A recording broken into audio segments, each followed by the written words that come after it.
बोलो, किसने मारा विराट को? महाराज, दो भाई हैं वो, राम और लक्ष्मण, और उनके साथ एक सुंदरी भी है। अनुपम सौंदर्य है उस स्त्री का, हिरनी सी आंखें, गज सी चाल, पुष्प सी कोमलता, देव तुल्य तेज है। ऐसी सुंदरी तो संपूर्ण संसार में केवल एक ही है, मिथिला की राजकुमारी सीता। सीता? यदि सुंदरी है तो विलंब कैसा? अभी उसे विधवा करके अपने महल में ले आता हूं। इतनी भी क्या शीघ्रता है भैया? मुझे लगता है कि उन पर कोई भी प्रहार करने से अधिक श्रेष्ठ होगा कि हमें रावण भैया को इस विषय में सूचित करना चाहिए। मुझे पूर्ण विश्वास है कि इस सूचना से भैया को विश्व विजय सी प्रसन्नता मिलेगी।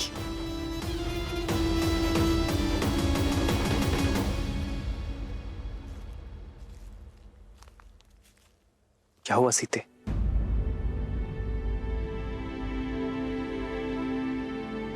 कुछ नहीं आ रहा। एक पति और पत्नी के बीच ना ही दुख छुपे रहने चाहिए, ना ही सुख, और ना ही कोई चिंता। मुझे ये सब देखकर उचित नहीं लग रहा है।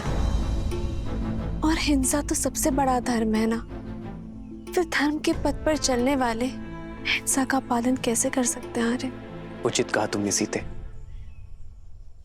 अहिंसा से बड़ा कोई धर्म नहीं है, किंतु कई बार शांति पाने के लिए युद्ध करना आवश्यक हो जाता है सीते। और हिंसा तो हम हर क्षण करते हैं। हम जब श्वास लेते हैं तो न जाने कितने सूक्ष्म जीव मारे जाते हैं। हम जब धरा पर चलते हैं तो न जाने कितनी वनस्पति, कितने कीट कुचले जाते हैं। श्वास लेना एक व्यवस्था है सीता, और व्यवस्था को स्थापित करने के लिए की गई कठोरता हिंसा नहीं होती। किसी निर्दोष पक्षी के प्राण लेना हिंसा है, किंतु किसी निर्भक्षी का संहार करना, उसका अंत करना धर्म की स्थापना है। हम उनका नाश कर रहे हैं जो संसार में अव्यवस्था फैलाना चाहते हैं। आपका कथन उचित है आर्य, किंतु फिर भी इतने सारे प्राणों की बलि देखकर मन अशांत होता है आर्य। जानता हूं सीता, ये सरल नहीं है, किंतु आवश्यक है। इन राक्षसों का नाश ही संसार का उद्धार करेगा, जग में शांति स्थापित करेगा, और निर्बलों की सुरक्षा के लिए शस्त्र उठाना होगा। किंतु हमें अपने कर्मों का फल भी तो भोगना होगा ना? अवश्य भोगना होगा। हमारे जीवन में अनेक कठिनाइयां आएंगी, किंतु यह यात्रा बलिदान की यात्रा है। अपने परिवार के लिए एक व्यक्ति का बलिदान देने में कोई बुराई नहीं है। वैसे ही गांव के लिए परिवार का बलिदान, राष्ट्र के लिए गांव का बलिदान, संसार के लिए राष्ट्र का बलिदान, और धर्म के लिए संसार का बलिदान। तो बताओ सीता, तुम मेरा साथ दोगी?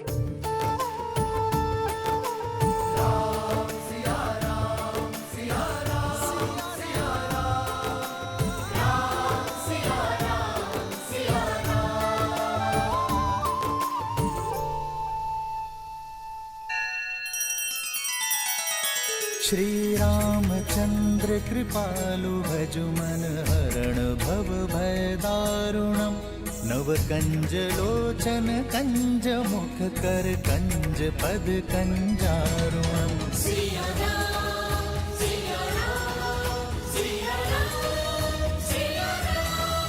आदर्श और मर्यादा की है ये कथा महापावनम।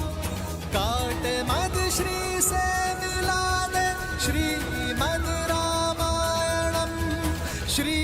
मधुरामायणम्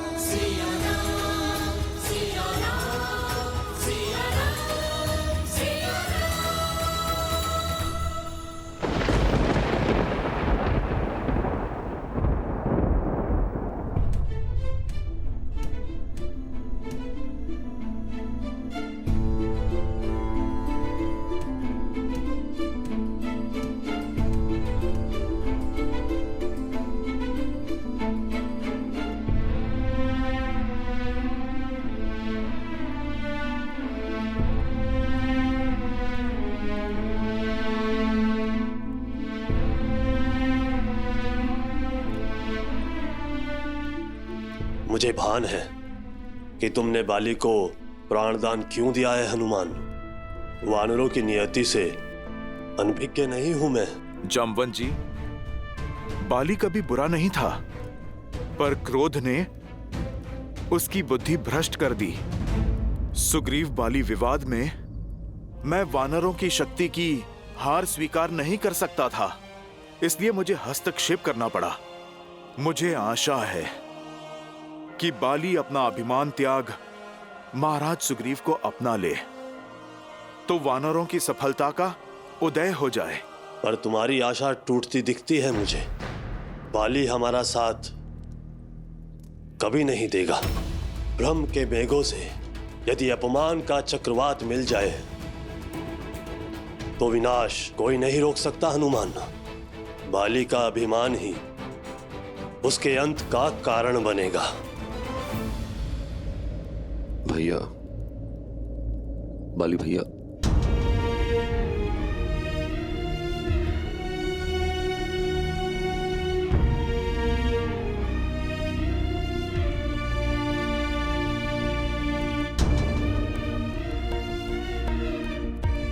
हनुमान, बाली भैया को प्राण दान देकर तुमने मुझे जीवन दान दिया। महाराज सुग्रीव, परंतु मुझे खेद है, बाली जैसा बुद्धिमान व्यक्ति कैसे सत्य नहीं देख पा रहा।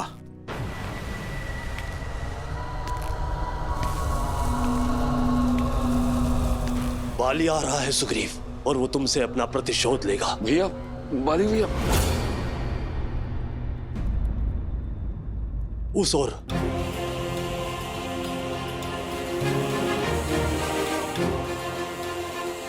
जय श्री राम। जय महावीर हनुमान।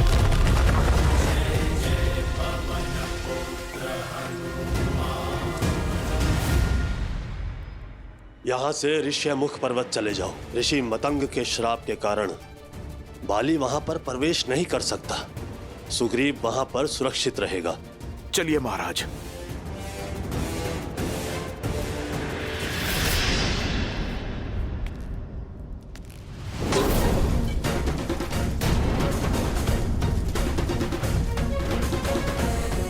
मुझसे बचकर नहीं जा सकते हो तुम सुग्रीव।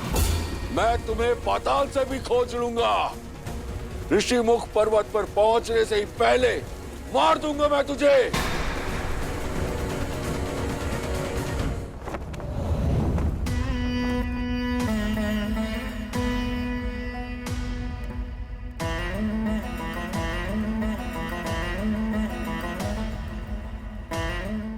शनन को ये समाचार देगा कौन?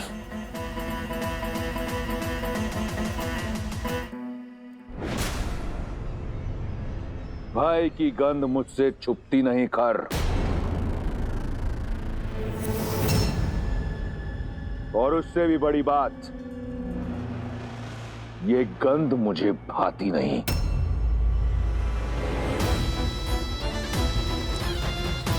मैंने अपने सौतेले भाइयों को दंडक का शासन सौंपा, ये सोचकर कि वो वहां अपने भाई का साम्राज्य स्थापित करेंगे।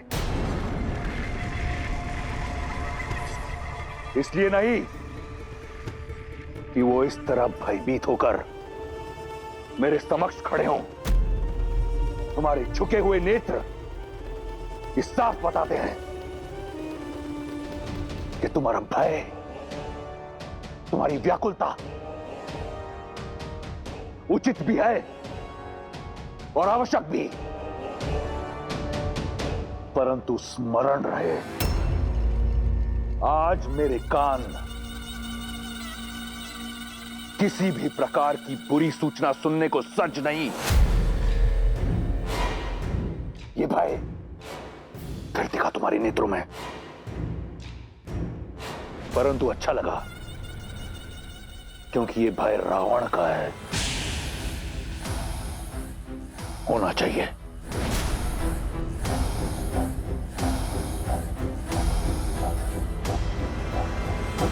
भय दान दिया तुम्हें, बोलो। भैया, लंकेश विराट मारा जा चुका है। तो विराट रावण नहीं, काल जिसके वश में हो। परंतु लंकेश, विराट का संहार एक वनवासी मनुष्य के हाथों हुआ है, किंतु वो एक साधारण व्यक्ति नहीं है। अयोध्या नरेश दशरथ के पुत्र राम और लक्ष्मण है, और उनके साथ एक सुंदरी भी है, राम की पत्नी मिथिला कुमारी सीता।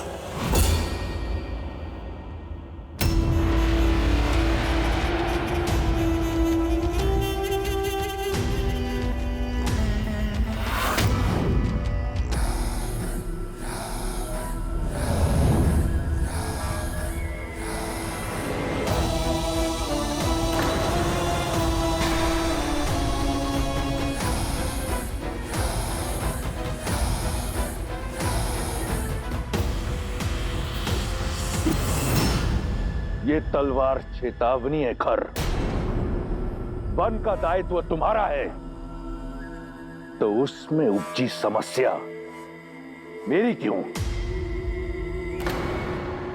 यहां बालकों की भांति भिक्षा मत मांगो, वीरों की भांति लड़ो और मार दो उन वनवासियों को। जी लंकेश, भय केवल इस आभास का था कि एक साधारण मनुष्य विराट जैसे राक्षस का संहार कैसे कर सकता है।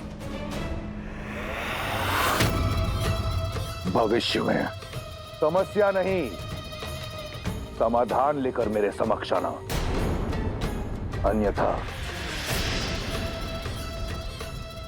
अब जाओ यहां से, और अगली बार अपनी समस्या का पिटारा खोलने से पहले स्वयं का शीश धड़ से अलग कर लेना, पीड़ा कम होगी। और स्मरण रहे, मेरा उन वनवासियों से कोई लेना देना नहीं। शबा लंकेश।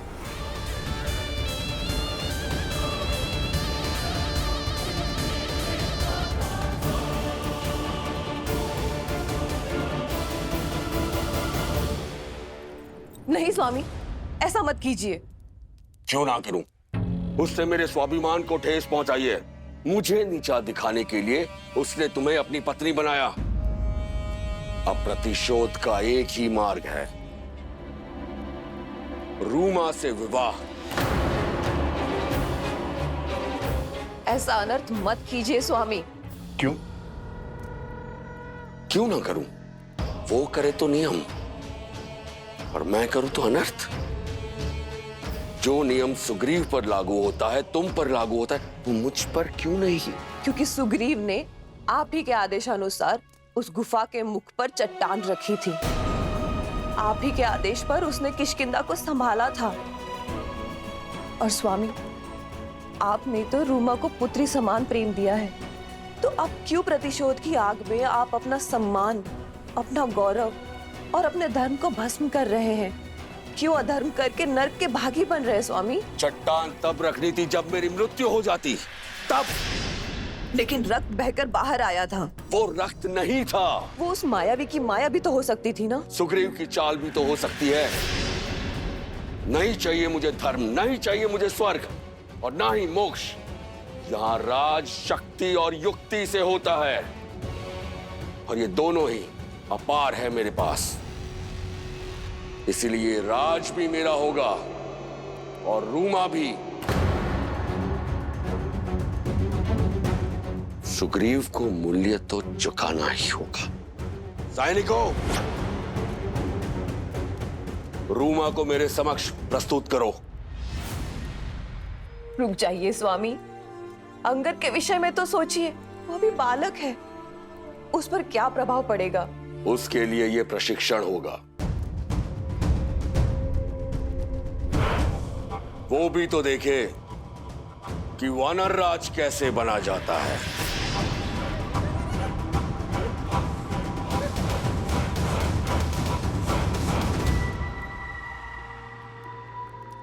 ज्येष्ठ श्री। ज्येष्ठ श्री नहीं, स्वामी कहो।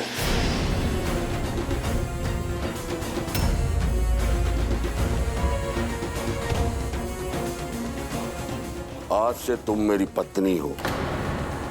आज रात्रि मैं सुग्रीव का वध करके तुम पर अपना अधिकार रखूंगा।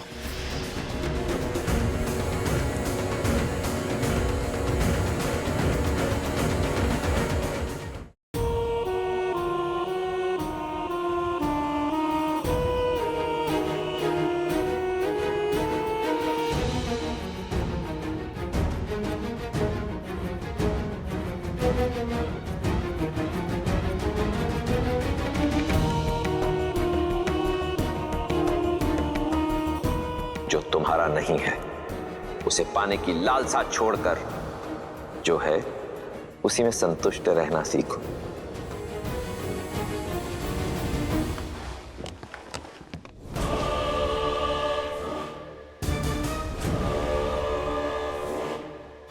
किसने किया ये दुस्साहस? किसे अपने प्राणों से प्रेम नहीं? समक्ष आओ। क्षमा करे भैया, ये दुस्साहस मैंने किया है क्योंकि मैं आपको किसी भ्रम में नहीं देख सकती। भ्रम? हाँ भैया, सीता की जिस छवि को आपने देखा था अब वो वैसी नहीं रही।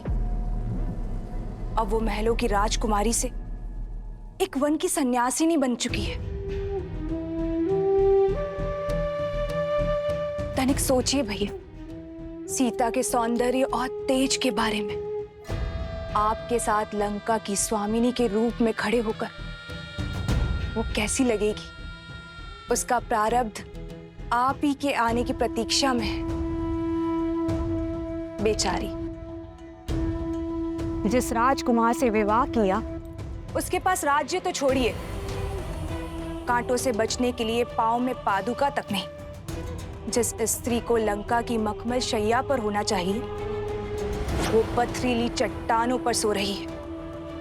लंका की सुगंधित और कमलों से सज्जित सरोवर के स्थान पर जोंक और कीड़ों से भरे वन्य तालाबों में स्नान कर रही है।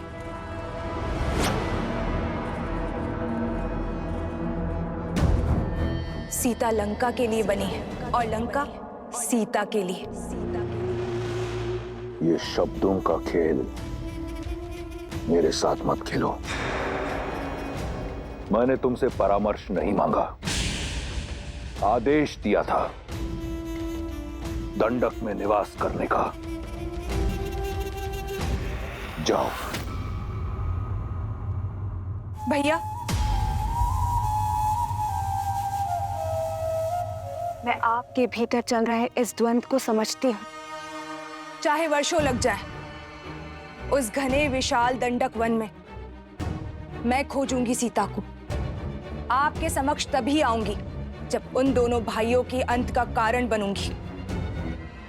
न राम, न लक्ष्मण और न ही कोई ऋषि साथी, कोई भी रावण की बहन के इस प्रकोप से बच नहीं पाएगा। सीता पर केवल मेरे भाई लंकेश का अधिकार होगा।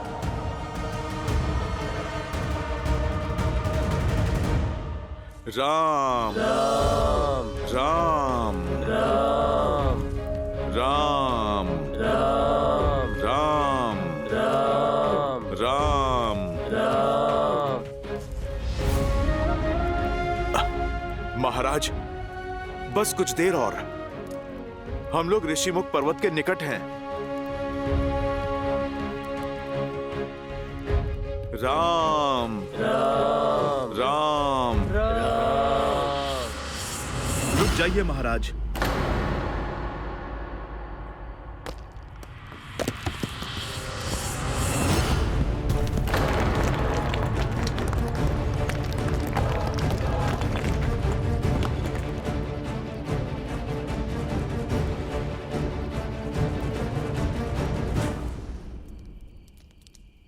महाराज, आप चलिए।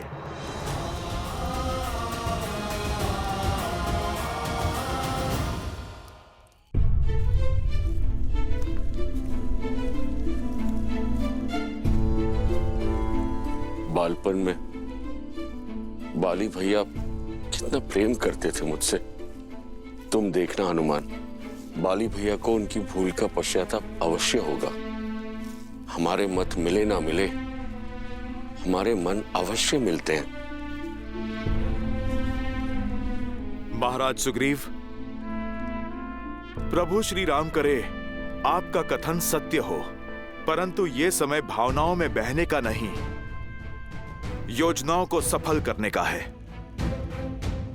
ऋषिमुख पर्वत तो समक्ष है और योजना तो ऋषिमुख पर्वत पर आने की थी ना।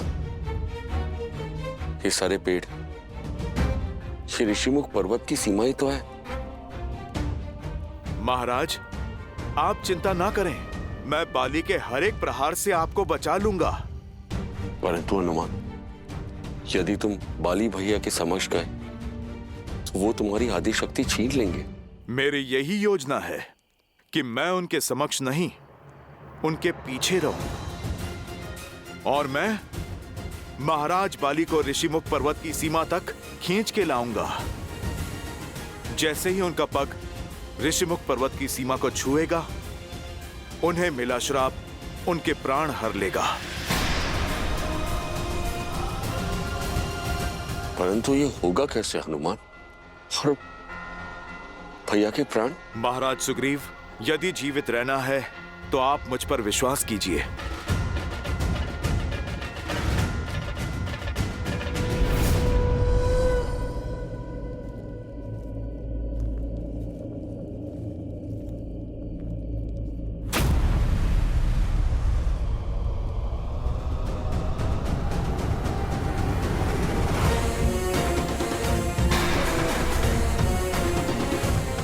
मुझे देखकर भाग रहा है कायर?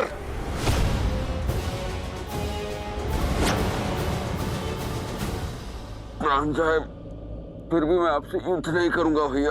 अब प्राणों के सिवाय बचा क्या है तेरे पास कायर? अब तो राज्य भी मेरा और रूमा भी। अब मत रोकिएगा महाराज सुग्रीव।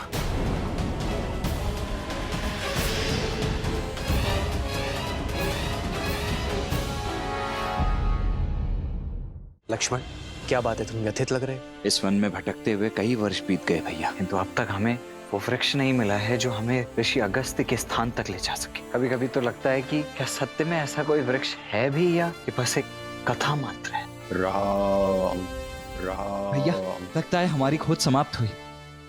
श्रीमद् रामायण के सभी एपिसोड्स फ्री देखने के लिए हरिओम ऐप डाउनलोड करें एंड्रॉइड के प्ले स्टोर या iOS के ऐप स्टोर से, या हरिओम यूट्यूब चैनल सब्सक्राइब करें।